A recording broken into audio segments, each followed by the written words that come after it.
வெற்றி வித்தியாசம் வெறும் 2.5% ஓட்டு. எகிறது ஸ்டாலின் எடப்பாடி ஹாட் பீட். யார் அந்த கேம் சேஞ்சர்? தமிழ்நாட்டின் வளர்ச்சி பயணத்தில் ஒருவரையும் பின்தங்க விடமாட்டோம், வெல்வோம் ஒன்றாக. விறுவிறுவென வேகம் எடுத்துவிட்டது தேர்தல் ரேஸ். உள்ளே வெளியே என போக்கு காட்டிக் கொண்டிருந்த கூட்டணி ஓரளவு தெளிவாகிவிட்ட நிலையில் திமுக அதிமுக இருதரப்பும் மூச்சிறைக்க வெற்றியை நோக்கி ஓடிக்கொண்டிருக்கின்றன. வெற்றி கோட்டை எட்டிப்பிடிப்பதில் இவர்களுக்கு இடையே உள்ள வாக்கு சதவிகித வித்தியாசம் வெறும் 2.5% மட்டுமே என்பதுதான் சமீபத்திய சர்ப்ரைஸ். இந்த வாக்கு வித்தியாசத்தை ஈடுகட்டவும் வெற்றியை உறுதி செய்திடவும் கேம் சேஞ்சர்களை சரிக்கட்டி எப்படியாவது கூட்டணியை பலப்படுத்திட இரு கட்சிகளும் மேற்கொண்டு வரும் சாமதான பேத தண்ட முயற்சிகள் தான் இன்றைய சூழலில் சூடான பொலிட்டிக்கல் இது குறித்து நம்மிடம் பேசினார் மூத்த அரசியல் விமர்சகர் ஒருவர். தமிழக அரசியலில் தற்போது 4 முனை போட்டி நிலவுவதால் இதுவரை தேர்தல் களம் ஆளுங்கட்சியான திமுகவுக்கு சாதகமாகவே இருந்தது. அதற்கேற்ப திமுக கூட்டணியை வீழ்த்தும் அளவுக்கு அதிமுக பாஜக கூட்டணியும் பலம் இல்லாமல் காணப்பட்டது. இந்த நிலையில்தான் பாஜக எடுத்த தீவிர முயற்சிகளால் அன்புமணி மற்றும் தினகரன் ஆகியோர் கூட்டணியில் இணைந்தனர். இதையடுத்து அதிமுக கூட்டணி ஓரளவுக்கு வலுவான கூட்டணியாக உருமாறவே திமுக தரப்பில் லேசான பதற்றம் ஏற்பட்டிருப்பதாக சொல்லப்படுகிறது. வெற்றி வித்தியாசம் வெறும் 2.5%. சமீபத்தில் வாக்காளர்கள் மத்தியில் திமுக கூட்டணி மற்றும் அதிமுக கூட்டணிகளின் வாக்கு வங்கி குறித்து ஆளும் தரப்பில் ஓர் ஆய்வு நடத்தப்பட்டிருக்கிறது. இதில் திமுகவுக்கு டப் கொடுக்கும் அளவுக்கு அதிமுக கூட்டணி தயாராகி இருப்பதாக தகவல்கள் வெளியாகி இருக்கின்றன. அந்த ஆய்வில் தமிழகம் முழுவதும் மொத்தமாக திமுக கூட்டணியில் திமுகவுக்கு 26.35%, காங்கிரஸ் கட்சிக்கு 3.03%, சிபிஐக்கு 0.49%, சிபிஎம்க்கு 0.35%, விசிகாவுக்கு 1.43%, மக்கள் நீதி மையத்துக்கு 0.42%, வேல்முருகன், கொங்குநாடு ஈஸ்வரன் உள்ளிட்ட பிற கட்சிகளுக்கு 0.53% என மொத்தம் 32.6% ஓட்டு கிடைக்கும் என்று தெரிவிக்கப்பட்டிருக்கிறது. அதேபோல அதிமுக கூட்டணியில் அதிமுகவுக்கு 24.17%, பாமகவுக்கு அதாவது அன்புமணி பாமகவுக்கு 2.28%, பாஜகவுக்கு 2.12%, அமமுகவுக்கு 1.15%, வாசன் உட்பட இதர கட்சிகளுக்கு 0.45% என மொத்தம் 30.17% ஓட்டு கிடைக்கும் என்று தெரிவிக்கப்பட்டிருக்கிறது. இந்த இரு கூட்டணிகள் பெறும் மொத்த ஓட்டு சதவிகிதத்தின் வித்தியாசம் 2.43% மட்டுமே.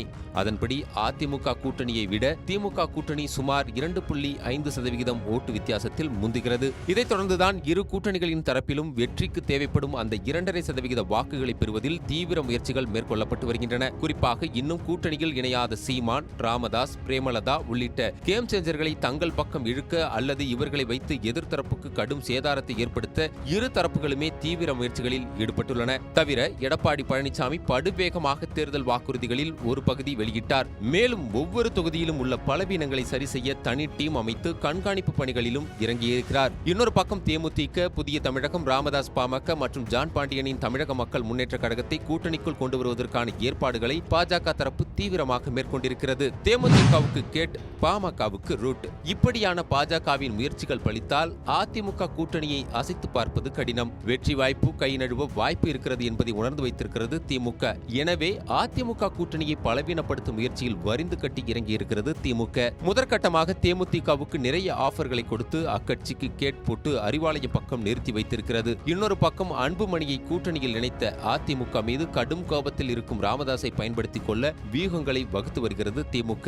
அதாவது வன்னியர் வாக்குகள் அதிகம் உள்ள 30 முதல் 40 தொகுதிகளை தேர்வு செய்து அதில் ராமதாஸ் தலைமையிலான பாமகவை தனித்து களம் இறங்க வைக்க திமுக முயற்சிகளை மேற்கொண்டு வருகிறது. இதற்காக தேவைப்படும் கட்சி நிதி, தேர்தல் செலவு ஆகியவற்றை திமுக தரப்பில் பார்த்துக் கொள்வதாக ஒரு எம்பி மூலம் ராமதாஸ் தரப்புக்கு சொல்லப்பட்டிருக்கிறது. என்னதான் மாம்பழம் சின்னம் அன்புமணி வசம் இருந்தாலும் களத்தில் அன்புமணிக்கு எதிராக ராமதாஸ் நெஞ்சுருகி பேசும் பேச்சுக்கள் மூலமாக பாமக வாக்குகளை உடைக்க முடியும் என திடமாக நம்புகிறது திமுக. தவிர அரசு சார்பில் சில அறிவிப்புகளை வெளியிட்டு கூடுதல் வாக்குகளை பெறுவதற்கான முயற்சிகளில் இறங்கியிருக்கிறார் ஸ்டாலின். அதாவது மகளிர் உரிமை தொகை உயர்வு, இலவச வைஃபை திட்டம், பெண் குழந்தைகளுக்கான தங்க பத்திர திட்டம் என பல கவர்ச்சிகரமான திட்டங்களை தேர்தல் அறிக்கையில் இடம்பெற வைப்பதற்கான ஆலோசனைகளில் மூழ்கியிருக்கிறது திமுக தலைமை. இதையெல்லாம் தாண்டி தாவேகா தலைவர் விஜய்க்கு எதிராக நாம் தமிழர் கட்சி சீமானை நினைத்த போதெல்லாம் திமுக கொம்பு சீவி விடுகிறது எனவும், சீமானுடன் நெருங்கிய டச்சில் இருக்கும் திமுகவின் முக்கிய அதிகார மையம் ஒருவர் எக்காரணத்தை கொண்டும் அதிமுக பக்கம் சாய்ந்து விடாதீர்கள், உங்களுக்கு வேண்டியதை நாங்கள் செய்கிறோம் என என தொடர்ந்து உறுதியளித்து வருவதாகவும் சொல்லப்படுகிறது.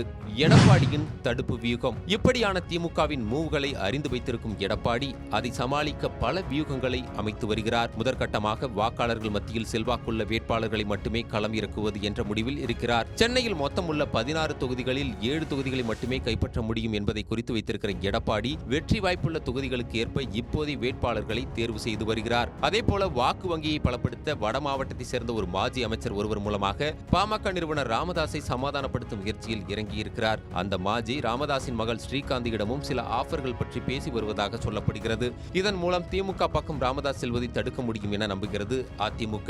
தேமுதிகவிடமும் பல ஆஃபர்கள் அள்ளிவிடப்பட்டிருக்கின்றன. இவை தவிர 8% வாக்குகளை வைத்திருக்கிற சீமானை தங்கள் பக்கம் எப்படியாவது இழுத்து வந்துவிட வேண்டும் என்று திமுக அதிமுக இருதரப்புமே கடும் முயற்சிகளை மேற்கொண்டு வருகின்றன. ஆனால் அதற்கெல்லாம் சீமான் அசைந்து கொடுப்பது போல தெரியவில்லை. திமுக அதிமுக எனும் இரு பெரும் திராவிட கட்சிகளின் ஆதிக்கத்தில் 50 ஆண்டுகளுக்கு மேலாக தமிழகம் இருப்பதாக சொல்லப்பட்டாலும் இந்த இரு கட்சிகளின் வெற்றியை முடிவு செய்வது என்னவோ வெறும் 1.5% முதல் 2.5% வாக்குகள் தான். இதனால்தான் தங்கள் தேவைகளுக்கு ஏற்ப தேர்தல் சமயத்தில் சின்ன சின்ன கட்சிகளை கூட வளைத்து போட்டு ஆட்சிக்கு வருவதில் 2 பிரதான திராவிட கட்சிகளும் ஆர்வம் காட்டுகின்றன. இம்முறை இவர்கள் நினைப்பது நடக்குமா என்பது போக போக தெரிந்துவிடும் என்று விரிவாக சொல்லி முடித்தார். இது குறித்து திமுக அமைப்பு செயலாளர் RS பாரதியிடம் பேசினோம். எந்த சூழ்நிலையிலும் தேர்தலை சந்திக்க தயக்கம் காட்டாத கட்சி திமுக. ஆளும் கட்சியாக இருந்தாலும் எதிர்க்கட்சியாக இருந்தாலும் தேர்தலில் வெற்றி பெற சில வியூகங்கள் அவசியம். அதை இப்போது கடைபிடிப்போம். தேர்தல் நெருங்க நெருங்க ஏற்படும் பல மாற்றங்கள் திமுகவுக்கு சாதகமாக அமையும் என்றார். அதிமுக தரப்பில் மாஜி அமைச்சர் செல்லூர் ராஜுவிடம் பேசினோம். அதிமுக மிகப்பெரிய இயக்கம். பல ஏற்ற இறக்கங்களை நாங்கள் சந்தித்திருக்கிறோம். இப்போது மக்கள் எங்கள் பக்கம் இருப்பது அப்படியே கண் முன்பு தெரிகிறது. எனவே வரும் தேர்தலில் எடப்பாடி பழனிசாமி மீண்டும் முதல்வராவது உறுதி. தேர்தல் வியூகங்கள் கூட்டணி விவகாரங்களை தலைமை பார்த்துக் கொள்ளும் என்றார். இப்போதைக்கு வெற்றி தோல்வி கேம் சேஞ்சர்கள் கையில்தான் இருக்கிறது. தற்போதைய வாக்கு சதவிகிதம் தோராயமாக இந்தியா கூட்டணி திமுக 26.35%, காங்கிரஸ் 3.03%, சிபிஐ 0.49%, CPM 0.35%, விசிக 1.43%, மக்கள் நீதி மையம் 0.42%, வேல்முருகன், கொங்கு நாடு ஈஸ்வரன் உள்ளிட்ட பிற கட்சிகள் 0.53%, மொத்தம் 32.6%.